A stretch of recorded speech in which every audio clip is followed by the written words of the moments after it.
Hello, my dear students of class 7. I hope you will be A1.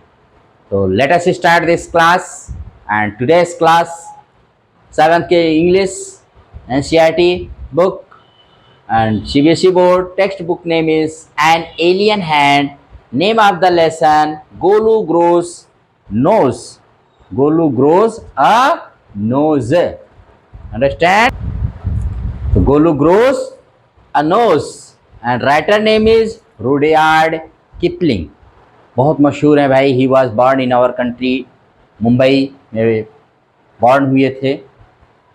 और today आज हम इन्हीं के बारे में पढ़ेंगे.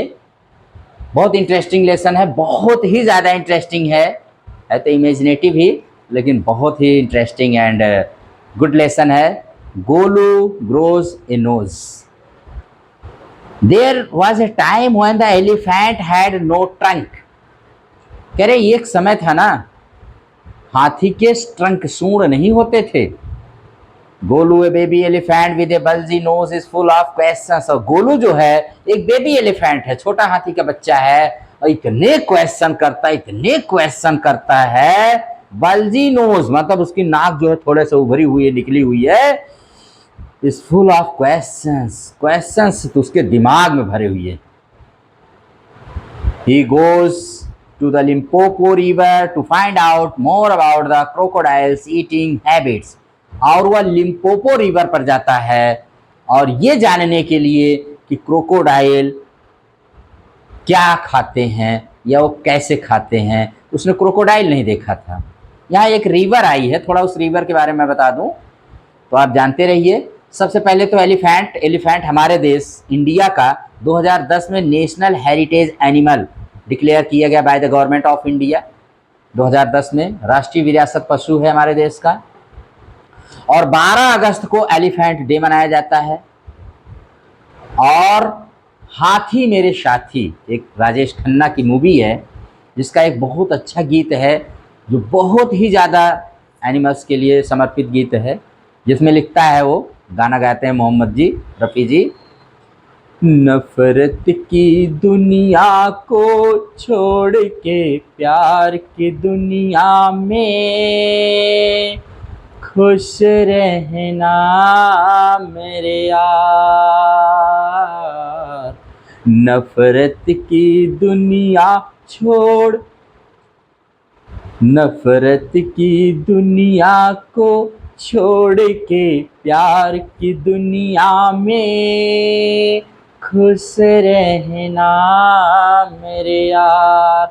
ये राजेश खन्ना पर फिल्माया गया गाना है. जब उसका सबसे प्रिय हाथी एलिफेंट डाई कर जाता है, तब वो गाता है कि वास्तव में तुम इस मानव वाली दुनिया से बहुत अच्छा हुआ, इस ह्यूमन वर्ल्ड से तुम चले गए, लेकिन जहाँ जा रहे हो ना वहाँ तुम खुश रहना. वो दूसरा वर्ड है, वहाँ तुम सही से रहना. लिम्पोपो रिवर के बारे में थोड़ा सा बता दे रहे हैं. तो ये लिम्पोपो रिवर जो है ये मकर रेखा को, द ट्रॉपिक ऑफ कैप्रिकॉर्न को 2 बार काटने वाली दुनिया की एकमात्र नदी है. और ये साउथ अफ्रीका, बोत्सवाना और साउथ अफ्रीका जिम्बाब्वे के बीच में बॉर्डर भी बनाती है. और इसका निक नेम है घड़ियाल रिवर. इसको घड़ियाल रिवर कहते हैं क्योंकि इसमें घड़ियाल बहुत पाए जाते हैं. क्रोकोडाइल का ही एक होते हैं तरह, तो बहुत पाए जाते हैं. क्रोकोडाइल रिवर या घड़ियाल रिवर भी आप इसको कह सकते हैं.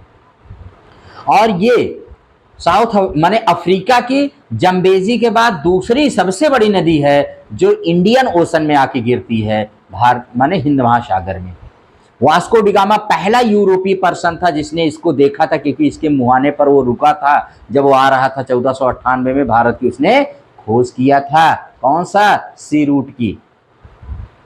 तो और उसने इसका नाम रखा था एस्पिरिटू सेंटो रिवर. और 4 देशों से होकर के लिम्पोपो रिवर बहती है, south Africa, Botswana, Zimbabwe and Mozambique. और इसकी ओरिजिन जो है बोत्सवाना और साउथ अफ्रीका के बॉर्डर से मारिको और क्रोकोडाइल नामक 2 नदियों के संगम से लिम्पोपो रिवर की ओरिजिन होती है. ये मैंने थोड़ा सा आपको ज्योग्राफी में बता दिया. अच्छी बात है, पढ़ा करिए इस तरह से, तो आप आगे बहुत ही इंटरेस्टिंग में पढ़ेंगे.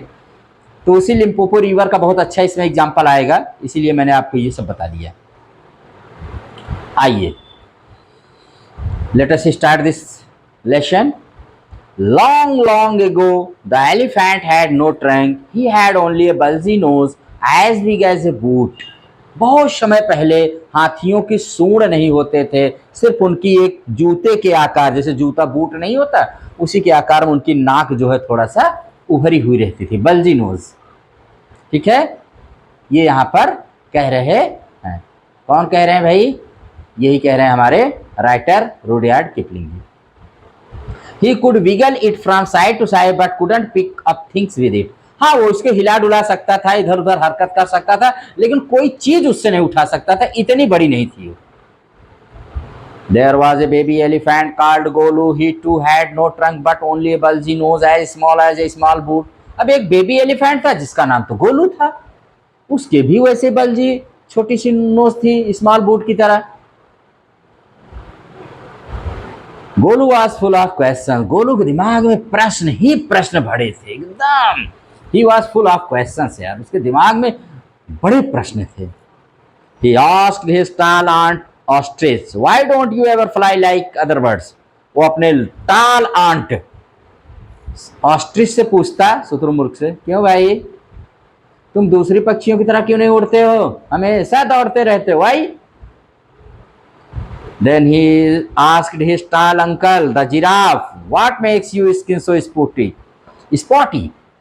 और तब वो अपने लंबे अंकल, टाल अंकल जिराफ से पूछता, भाई आपकी शरीर, आपकी स्किन पर इतने सारे स्पॉट कहाँ से आ गए, क्यों आपकी त्वचा इतनी स्पॉटी है? He asked his huge uncle, the hippopotamus, why are your eyes always so red? और अपने बड़े अंकल, ह्यूज अंकल हिप्पोपोटामस से पूछता, जो दरियाई घोड़ा होता है उससे पूछता, भाई हिप्पोपोटामस से, पानी में रहने वाले घोड़े से, क्यों भाई तुम्हारी आंखें हमेशा लाल क्यों रहती हैं? He asked his hairy uncle, the baboon, why do melons taste like melons? और वो अपने हेरी अंकल, बहुत बाल वाले बबून माने बंदर होता नहीं, बहुत बाल वाला बबून अंकल से पूछता, क्यों भाई मेलन्स का स्वाद मेलन्स जैसा क्यों होता है, तरबूज का स्वाद तरबूज जैसा क्यों होता है? The ostrich, the giraffe, the hippopotamus, the baboon had no answer to Golu's questions. अब ये उसके ऑस्ट्रिच, जिराफ, हिप्पोपोटामस, बबून, उनके सब के पास ना गोलू के क्वेश्चन का कोई आंसर ही नहीं था, सब परेशान थे। और गोलू अपने प्रश्नों से इन सबको एकदम से टीस करता रहता, हमेशा पूछ पूछ के इनको सबका टेस्ट लिया रहता था, टेस्ट हमेशा लेता रहता था, इनके पास आंसर ही नहीं रहता था। Golu is a naughty baby, they said, he asked such difficult questions. वो लोग कहते थे गोलू ना बड़ा शरारती बेबी है, बहुत शरारती बच्चा है भाई, ये इतने कठिन कठिन प्रश्न पूछता है ये। One day Golu met the मैना bird sitting in the middle of a bush and he asked her, एक दिन वो मैना बर्ड से मिलता है, मैना चिड़िया होती है, और उससे पूछता है, What does the crocodile have for dinner? Crocodile dinner में क्या खाते होंगे? The मैना said, Go to the banks of the great grassy Limpopo river and find out. और मैना ने जवाब दिया कि तुम लिम्पोपो रिवर क्यों नहीं चले जाते हो, जाओ खुद ही देख लो क्या करते हो। मैंने कहा ना घड़ियाल रिवर है, क्रोकोडाइल रिवर के नाम से मशहूर है पूरी दुनिया में। तो लिम्पोपो रिवर, जिसके बारे में अभी मैंने इतना सारी बातें आपको बताई हैं, क्यों नहीं चले जाते हो, वहीं पता लगा लो। गोलू वेंट होम, ही टूक 100 sugar canes, 50 dozen bananas and 25 melons। अब गोलू ने अपनी जर्नी की भाई पैकअप करना शुरू कर लिया। घर गया, 100 गन्ने उठाया, 50 दर्जन केले लिया और 25 मेलन्स और बड़े बड़े तरबूज उठाया। कहा चलो let us go to Limpopo river. Then he said to his family, goodbye, I am going to the great grassy Limpopo river. I will find out what the crocodile has for dinner. अपने परिवार वालों से कहा good bye, अलविदा, कभी अलविदा ना कहना, लेकिन अलविदा कह रहा है कि मैं लिम्पोपो रिवर जा रहा हूँ ये पता लगाने के लिए क्रोकोडाइल क्या खाते हैं डिनर में। He had never seen a crocodile and didn't know what one looked like. उसने कभी देखा भी नहीं कि कैसे होते हैं crocodile. He met a python and asked him, "Have you ever seen a crocodile? What does he look like? What does he have for dinner?" रास्ते में उसको एक पाइथन मिलता है, अजगर. उससे पूछता, भाई क्यों, आपने क्रोकोडाइल देखा है क्या, कैसे दिखता है, कैसे वो डिनर में क्या लेते हैं, कुछ पता है आपको mister Python? The python uncoiled himself from the branch of a tree but said nothing. Golu politely helped him to coil around the branch again and said goodbye to him. Python एक डाली से, प्रांत से जो मैंने लपेटा हुआ था, लपटा हुआ था, वो वहां से गिर पड़ता है, अनक्वाइल हो जाता है. तो उसको गोलू मदद करता है, उसको फिर से क्वाइल कर देता है ब्रांच पर, और उससे भी कहता है गुड बाय, चलते हैं भाई लिम्पोपो रिवर. ठीक है. और खूब सारा सामान, खाने पीने की देख ही रहे हो, शौकीन है भाई, कितना सारा चीज लेके जा रहा है. Golu meets the crocodile face to face. He gets the pythons help when he needs it most. Golu grows a long and useful knows.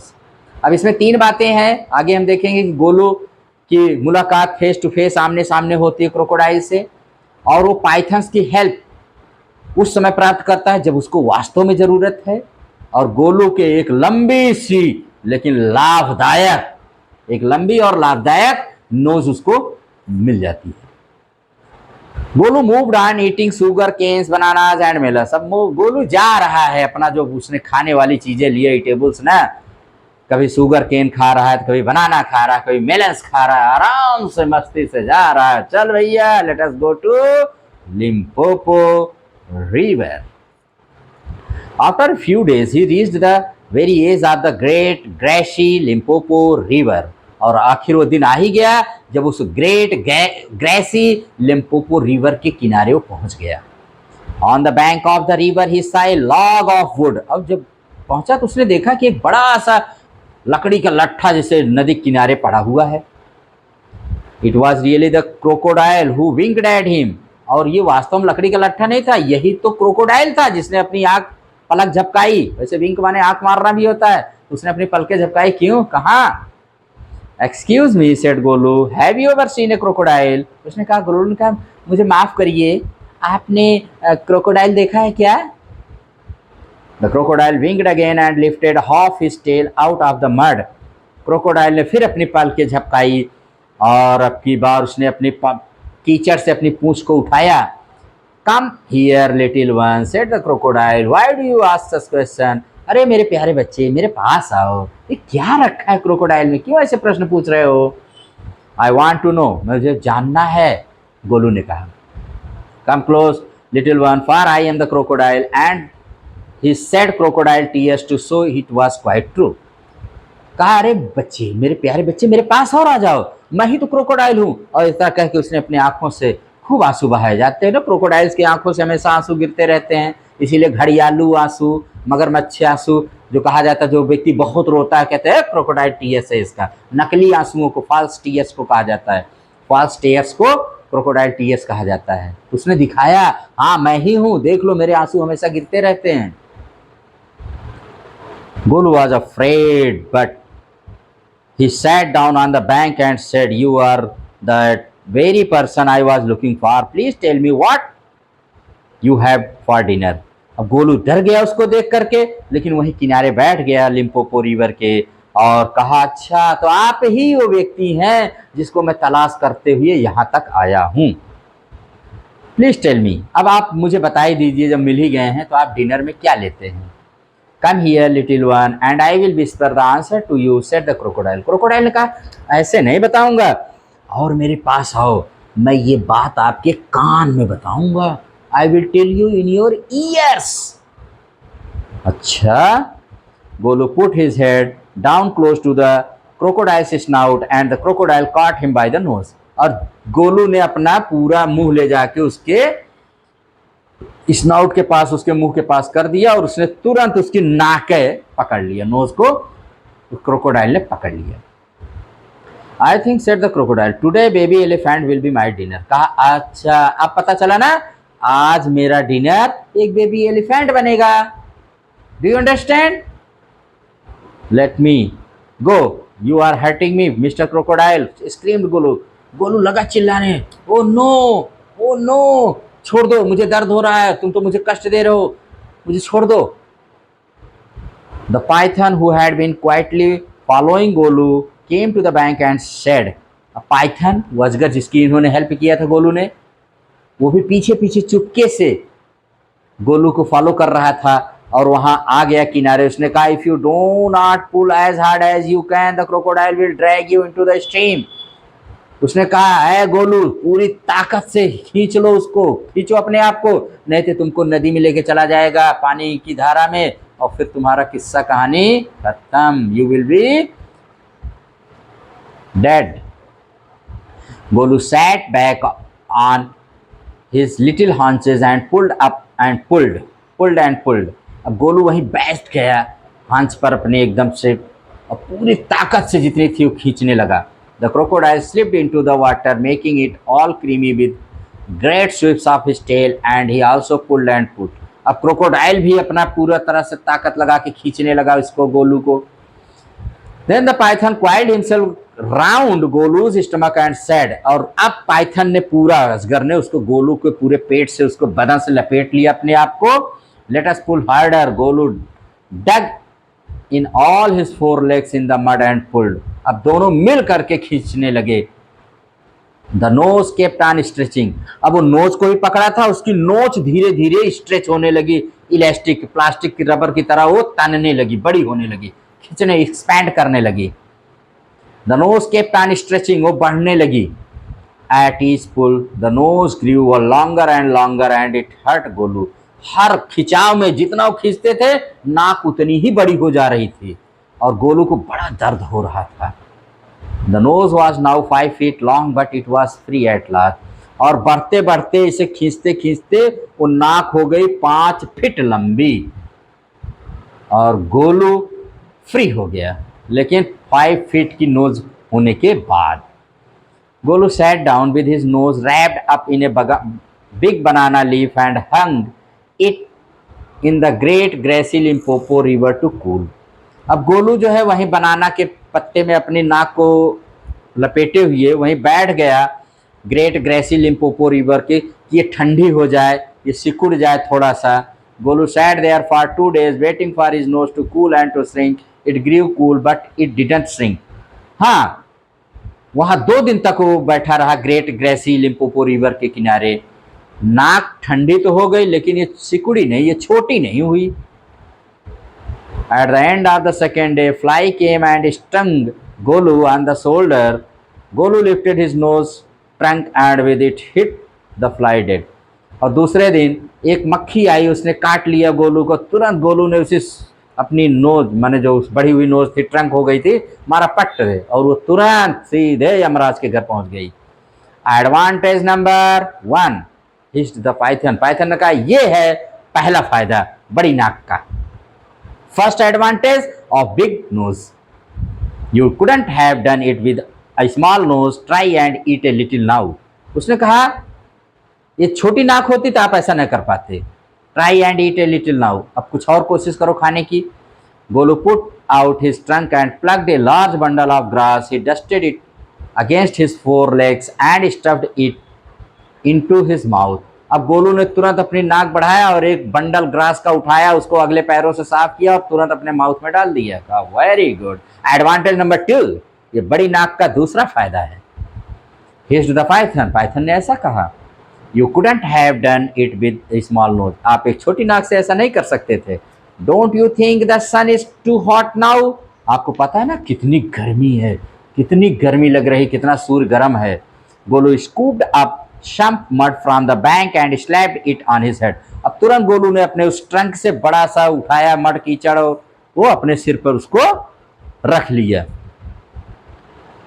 Advantage number 3, ये हिस्ड द पाइथन। पाइथन ने कहा, ये एडवांटेज नंबर 3, बड़ी नाक का तीसरा फायदा। You couldn't have done it with a small nose. ये छोटी नाक से आप ऐसा नहीं कर सकते थे। Thank you mister Python, said Golu gratefully. एहसान मन से, बहुत एहसान के साथ गोलू ने कहा, बहुत अच्छी बात, बड़ी नाक का आपने बड़े फायदे बता दिए मिस्टर पाइथन, इसके लिए आपको बहुत बहुत धन्यवाद। बड़ी नाक के बड़े फायदे। I will remember all this and now I will go back to my family. मैं इन सारी बातों को याद रखता हूँ और मैं अब अपने घर, अपने परिवार के पास वापस जाता हूँ। Goodbye. यहीं पर लेसन भी गुड बाय हो गया और यही समाप्त हो जाता है। तो आइए इसके क्वेश्चन आंसर देख लेते हैं। बहुत इंटरेस्टिंग लेसन है। तो कैसे आपको पता चल गया ना कि बड़ी नाक के बड़े फायदे और कैसे हाथियों को ट्रंक मिल गई, बिग नोज मिल गई। पहला क्वेश्चन है, whom does Golu ask why don't you ever fly like other birds? किससे गोलू ने यह पूछा था, भाई तुम दूसरे पर चिड़ियों की तरह क्यों उड़ते नहीं हो? Golu ask this question to the ostrich. Ostrich से पूछा था ना। ऑस्ट्रिच जानते हो दुनिया का सबसे बड़ा पक्षी है जो उड़ता नहीं है और सिर्फ अंडे देता है। अंडे तो देते ही, उसके बहुत बिग एग्स होते हैं। Which uncle of Golu had red eyes? Golu के किस अंकल के बड़ी बड़ी आंखें, लाल आंखें थी? Hippopotamus. Golu's huge uncle had read eyes. आगे कह रहे हैं इसमें करना, Golu's relatives did not answer his questions because Golu के जितने रिश्तेदार थे, मिलने वाले थे, सब उसके आंसर क्यों नहीं दे पाते थे उसके क्वेश्चंस के? इसका right answer, the questions were too difficult, क्योंकि गोलू के क्वेश्चंस जो थे बहुत ही डिफिकल्ट होते थे। Yes my dear. तो the questions were too difficult, questions इतने कठिन होते थे कि इनके सारे रिलेटिव्स के होश उड़ जाते थे, कोई आंसर नहीं दे पाता था। Who advised Golu to go to the Limpopo river? किसने कहा, एडवाइस किया, उसको सलाह दी कि आप Limpopo, great grassy Limpopo river पर जाइए, सारे आपके माने आपको जवाब मिलेंगे। The myna bird advised Golu to go to the Limpopo river. ये तो मैना बर्ड था जब उसने पूछा क्रोकोडाइल क्या डिनर में खाते हैं या कैसे वो दिखते हैं। Question number 5, why did Golu go to the river? क्यों गया गोलू भाई रिवर पर? रिवर पर गोलू क्यों गया? Golu went to the river because he wanted to know what a crocodile looks like and what he eats for dinner. कैसे वो दिखते हैं और डिनर में क्या खाते हैं। क्वेश्चन नंबर 6 है, the crocodile lay on the bank of the Limpopo river. Golu thought it was. जब उसने क्रोकोडाइल लिम्पोपो रिवर के किनारे था तो गोलू ने क्या सोचा उसको? ए लॉग ऑफ वुड। उसको एक लॉग ऑफ, मैंने समझा लकड़ी का कोई लट्ठा पड़ा हुआ, मोटा सा तना उसका पड़ा हुआ। What did the crocodile do to show that it was a real crocodile? Crocodile ने क्या ये किया, ये दिखाने के लिए कि मैं वास्तव में क्रोकोडाइल हूं, मैं सही सही क्रोकोडाइल हूं। The crocodile said crocodile tears to show that it was a real crocodile. उसने घड़ियालू आंसू बहाए अपने खूब, और ये दिखाने के लिए कि मैं रियल में ही क्रोकोडाइल हूं। 8 में है, come here little one and I will whisper the answer to you. The crocodile said this because, उसने कहा आओ आओ बच्चे, मैं इस बात को आपके विस्पर कान में कहूंगा, मेरे नजदीक आ जाओ। ये किसने कहा था और किस पर्पस से कहा था? He wanted to eat Golu. Crocodile ने कहा था क्योंकि वह गोलू को खाना चाहता था। Who helped Golu on the bank of the river? River पर, बैंक, उस लिम्पोपो रिवर के बैंक पर गोलू की मदद किसने की? The Python helped Golu on the river bank. Name 2 things the elephant can do with his trunk and 2 he can not. कह रहा 2 चीजें ऐसी बताइए जो एलिफेंट कर सकता है और 2 ऐसी बताइए जो नहीं कर सकता है। That can do with his trunk and 2 he can not. तो जैसे आप कह सकते हैं, पहले हम बता रहे हैं जो कर सकता है, the elephant can do the following things with his trunk. He can pluck fruits and leaves from the tree with his trunk. हाँ, तोड़ सकता है भाई फल फ्रूट जो भी उसको खाना है। He can keep away the insects away, कीड़े मकोड़ों को अपने ट्रंक से हटा के दूर कर सकता है। आप जानते हैं कि एक एलिफेंट जो दुनिया का, पृथ्वी पर सबसे बड़ा जीव होता है, द बिगेस्ट एनिमल क्रीचर है पृथ्वी पर, लेकिन उसकी मृत्यु एक चींटी से होती है कि an ant can kill an elephant. An ant can kill an elephant. You know, this is a fact. This is a fact that An elephant is killed by an ant. This is a fact. और दूसरा, the elephant can't do the following with his trunk. He cannot use it as his legs. He cannot see with the help of his trunk. वो अपने trunk से देख नहीं सकता, अपने trunk को पैर की तरह यूज नहीं कर सकता है। या आप लिख सकते हैं he can't write. तो कुछ भी आप कह सकते हैं जो नहीं कर सकता है ट्रंक से। इस तरह से इसके क्वेश्चन आंसर्स भी हो गए और इसका पूरा लेसन भी हो गया। और बहुत इंटरेस्टिंग लेसन है, दो इमेजिनेटिव है लेकिन मज़ेदार है, बहुत ही इंस्पायरिंग, मोटिवेशनल और बच्चों को तो बहुत पसंद आता है ये लेसन कि Golu grows a nose. Understand my dear? तो यहीं पर ये लेसन एंड हो जाता है और आपको मैंने बहुत सारी चीज़ें इसमें बताई, बहुत सारी चीज़ें, और आप इसको लाइक करिए, शेयर करिए और never forget to subscribe my channel R K simple classes. Keep smiling, keep progressing always in your life. Thank you very much.